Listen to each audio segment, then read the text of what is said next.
지금까지 우리가 살펴봤던 자바스크립트 프로그램은 소스가 작성된 순서대로 따라가면서 실행하는 것이었어요. 그런데 대부분의 프로그래밍은 소스가 작성된 순서대로 가는 것이 아니라 어떤 부분은 실행하기도 하고 어떤 부분은 건너뛰기도 하고 이런 식으로 실행되는 것들이 많습니다. 아마 그런 것들이 거의 대부분이라고 할 수도 있겠죠. 이번에는 3의 배수를 확인해 주는 프로그램을 한번 만들어 볼 건데요. 결과 파일을 한번 먼저 확인을 해 보겠습니다. 사용자에게 숫자를 입력하도록 프롬프트 창을 보여주는데 여기다가 여러분이 어떤 숫자든 넣으셔도 돼요. 확인을 누르면 897은 3의 배수입니다 라고 알려주는 거예요. 다른 숫자를 한번 더 볼까요? 확인을 누르면 계속 3의 배수만 제가 넣고 있군요. 3의 배수가 아닙니다. 그러니까 내가 입력하는 숫자를 확인을 해서 3의 배수일 경우 이렇게 하고 3의 배수가 아닐 경우 저렇게 한다. 그런 프로그램을 작성을 한번 해볼 거예요. 자바스크립트에서 어떤 조건을 체크할 때 사용하는 문이 있는데 그것을 if 문이라고 합니다. 그리고 이게 이 if 문이라는 것은 이 괄호 안에 조건을 체크를 해요. 그리고 중괄호 안에다가 그 조건에 맞을 때 실행할 명령을 입력을 해줍니다. 이게 기본 형식이에요. 조건의 값은 true이거나 false이거나 둘 중 하나예요. true일 경우에만 실행을 해주는 거죠. 만약에 여기에 true 값이 들어간다. 그랬을 경우에 document write 화면에다가 true라고 한번 표시를 해보겠습니다. 괄호 안에 있는 값이 true이기 때문에 당연히 실행이 되죠. 만약에 false다. 근데 이때 false라면 document write 안에 false라고 표시를 해라 라고 한번 작성을 해볼게요. 아무것도 안 나와요. 왜 그러죠? false이기 때문에 괄호 안에 값이 false이기 때문에 실행을 못하는 것입니다. 그럼 조건을 한번 true 값이 나올 수 있는 걸 한번 찾아볼게요. 3이 1보다 크다. 그랬을 때 조건이 3이 1보다 크다라는 조건을 체크하라 그랬어요. 그래서 얘가 체크를 해보니까 3이 1보다 크다는 건 true예요. 그러면 이 true가 나올까요? 네, true 옆에 또 true가 하나 나왔네요. 그러면 이번에는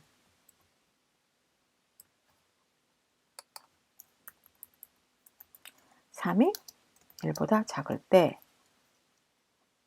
false라고 표시를 해라. 3이 1보다 작은 것은 이 조건식은 false이기 때문에 실행을 하지 않습니다. 네, if문은 괄호 안에 식이나 값이 true일 때만 실행하는 문장입니다.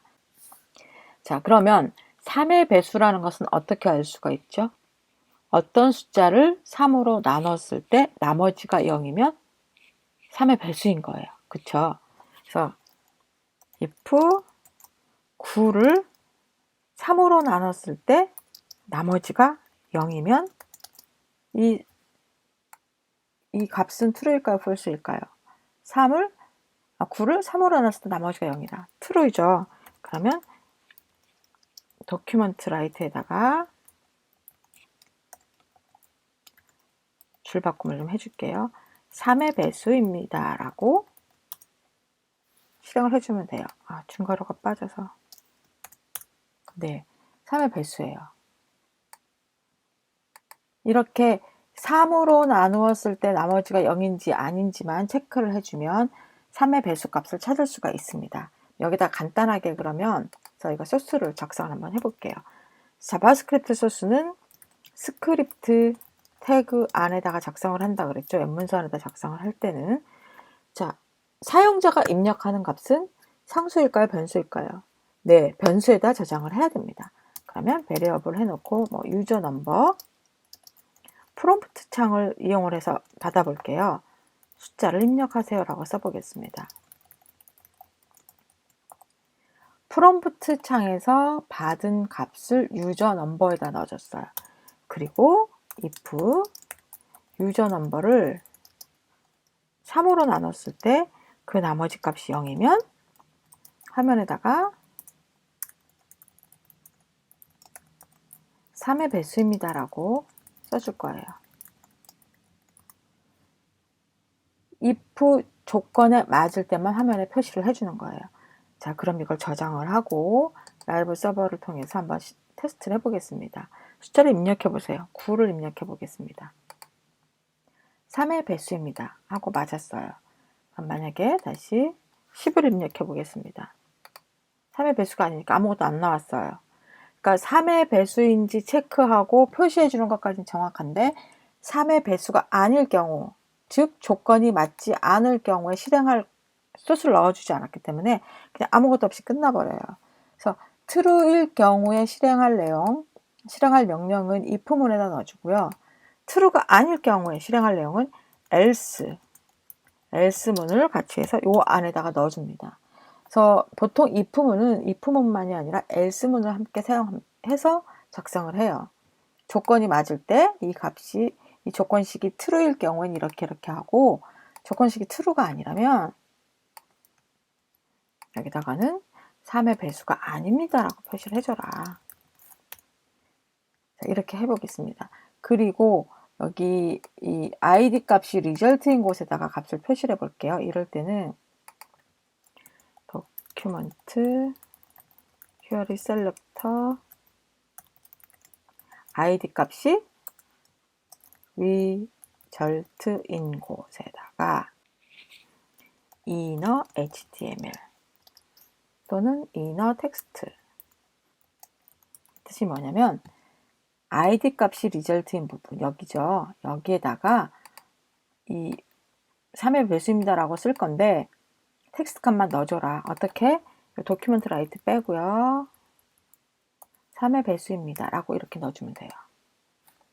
밑에도 이거 그대로 복사를 해서 써볼게요. 3의 배수가 아닙니다 라고 이렇게 바꿔보겠습니다. 자, 그리고 아까 이 부분에 가서 다시 실행을 해보겠습니다. 5를 넣어볼까요? 3의 배수가 아닙니다 라고 나와요. 5를 3으로 나눴을 때 나머지가 0이 아니기 때문에 if를 실행하지 않고 else문에 들어가서 실행을 하는 거죠. 자, 그러면 333을 한번 넣어볼까요? 얘는 3의 배수예요. 자, 이렇게 어떤 조건을 체크를 해서 맞을 때와 맞지 않을 때 두 개로 나누고 싶다면 if문과 else문을 사용을 합니다. if문과 else문은 어떤 조건이나 조건식 값이 있을 때 true이냐 false이냐를 갖고 작성을 하는 건데 실행할 명령이 아주 간단할 경우에는 조건 연산자를 사용을 할 수가 있어요. 우리가 보통 연산자라 그랬을 경우에 a 플러스 b 이런 식으로 피연산자가 두 개밖에 없을 경우에는 2항 연산자라고 하는데 조건 연산자는 3항이에요. 어떤 조건을 쓰고요. 조건과 값이나 식이 오겠죠. 이것을 쓰고 물음표 다음에 써요. 그리고 true일 때 실행할 명령을 써주고 콜론을 쓴 다음에 false일 때 실행할 명령 이렇게 작성을 해줘요. 그래서 물음표와 콜론을 같이 사용하는 걸 조건 연산자라고 하는데 물음표 앞에는 조건 그리고 콜론을 기준으로 해서 왼쪽에는 true일 때 실행할 명령, false일 때 실행할 명령을 넣어주면 됩니다. 간단하게 연습을 해볼게요. 베리어블에 스코어라는 변수를 선언을 해주고 점수를 내가 90점이라고 해볼게요. 저는 이제 90점을 받았어요. 이 조건을 체크를 하는데 이 스코어 값이 60보다 넘으면 얘는 패스한 거예요. 그러니까 시험에 통과했어요. 그래서 alert 통과라고 표시해 줄 거예요. 근데 이게 만약에 false이면 alert 실패 라고 표시를 해보겠습니다. 이게 바로 조건 연산자예요. if, else로 했을 경우에는 최소한 대여섯 줄짜리 소스가 됐을 텐데 조건 연산자로 사용을 하면 간단하게 이렇게 한 줄로 표시가 됩니다. 뭘 빼먹었을까요? 물음표를 빼먹었네요, 제가. 그래서 조건 다음에 물음표. 네. 그래서 저는 90점이었기 때문에 통과라고 나왔어요. 그럼 이번에는 스코어에다가 50점을 한번 넣어볼게요. 50점을 넣고 똑같이 위식을 한번 사용을 해보겠습니다. 콘솔 창에서 위로 화살표를 누르면 조금 전에 입력했던 내용을 그대로 입력을 할 수가 있어요. 엔터를 눌렀더니 50점이라서 스코어가 60보다 크냐? 아니죠. 그래서 false 오른쪽에 있는 거 알러트 창에다가 실패라고 표시를 해줬습니다. 이것을 조건 연산자라고 합니다. 이번에는 체크해야 될 값이 많을 경우에 if else문을 어떻게 사용하는지, 그리고 if else문이 복잡해졌을 때 대신 사용할 수 있는 스위치문에 대해서 한번 알아보도록 하겠습니다. 자, 저는 여기서 이제 새로운 소스를 한번 작성을 해볼게요. 여기에서는 이제 컨퍼런스에 갔을 때 마케팅이냐 디자인이냐 개발이냐에 따라서 어디에서 들어야 되는지 그 세미나실 방 번호를 알려주는 간단한 소스 작성을 해보겠습니다. 베리어블에다가 내가 그 사람의 유저의 입력값을 받아서 유저 인풋이라는 변수에 저장을 해볼 거예요. 어떻게 받냐면 프롬프트 창을 사용을 할 거고요. 마케팅과 디자인, 개발 중에서 입력해 주세요라고 입력을 해보겠습니다. 그래서 이 값이 이제 if문으로 해볼게요. 유저의 인풋 값이 마케팅이면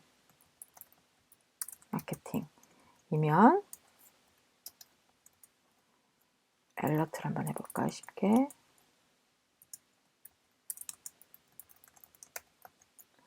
201을 호로 가세요 라고 한번 해볼게요. 근데 마케팅이 아니다. 잠시만요. 다운파가 빠졌네. 마케팅이 아니면 또 따져봐야 되죠. else if 유저 입력 값이 그렇다면 디자인이냐 물어봐요. 네, 그렇다면 202호로 보내겠습니다. 네, 마케팅도 아니고 디자인도 아니에요. 그럼 또 else if 유저 입력 값이 그렇다면 개발인 것인가 라고 물어봤고요. 네, 그렇다면 알러트 203호로 가세요. 여기까지 했어요. 근데 입력하는 사람이 마케팅도 아니고 디자인도 아니고 개발도 아니에요. 뭔가 잘못 입력한 거죠. 그러면 이제 마지막으로 else 알러트 다시 입력해 달라고 이렇게 해야 되겠죠. 다시 입력해 주세요. 이렇게 만들 수가 있습니다. 그래서 if와 else를 했는데 또 체크해야 될 조건이 있다. 그럼 다시 if를 붙여서 이렇게 쭉 연결을 할 수가 있어요.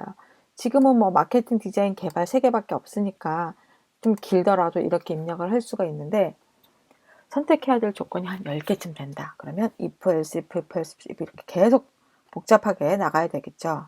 그래서 이렇게 선택하는 값, 비교해야 될 값이 여러 개일 경우에는 if, else, if 대신에 무엇을 사용하냐면 스위치라는 문을 사용을 합니다. 스위치는 여기다가 체크해야 될 조건을 주고요. 조건 식이나 값을 주고, 그다음에 이 안에다가 케이스문을 같이 사용을 해요. 그리고 여기다 값을 지정을 해줍니다. 조건에 있는 값이 이것이면 어쩌저쩌하는 명령들을 해주고 마지막에 브레이크 해서 끝내줘요. 이게 하나의 값에 대한 구문입니다. 또 케이스 값을 따져서 또 다른 케이스 값이 있을 수 있죠. 또 이번에는 이러이러한 값이면 또 어쩌저쩌한 명령들을 해라. 그리고 이번에 또 브레이크를 넣어줘야 돼요. 이런 식으로 지정하는 게 스위치문이에요. 스위치문은 한눈에 딱 보기에도 이 한 조건에 따라서 값이 이렇게 변해간다는 걸 한눈에 확인할 수가 있어서 아주 편리합니다. 그럼 아까 if, else, if 이렇게 했던 것을 스위치문으로 한번 바꿔볼게요. 자, 스위치. 우리는 뭘 따질 거냐면 유저 인풋 값을 가지고 따질 거예요. 이것을 조건을 체크를 할 거고 사용할 수 있는 값이 케이스 마케팅일 때 케이스가 마케팅이면, 그러니까 값이 마케팅이면 알러트 화면에다가 201호로 가라고 얘기해주고, 그 다음에 브레이크, 이렇게 해서 하나의 케이스에 대한 구문을 마칩니다. 똑같은 방법으로 세 개를 더 만들어 볼게요. 자, 마지막. 마케팅도 아니고 디자인도 아니고 개발도 아니야. 디폴트. 이것도 저것도 아니다. 그랬을 경우에는 새로 입력해 주세요. 라고 할 거고요. 디폴트에는 브레이크 문이 없습니다. 이렇게 입력하시면 돼요. 이게 스위치예요. 그래서 유저 인풋 값을 체크를 해서 마케팅이면 이렇게 하고, 디자인이면 이렇게 하고, 개발이면 이렇게 해라. 근데 이거 다 아니라면 마지막으로 디폴트 값은 이렇게 하는 것이다. 그리고 디폴트에는 브레이크 문을 사용하지 않습니다. 그럼 자, 저장을 하고 어떻게 되는지 한번 확인을 해 보겠습니다.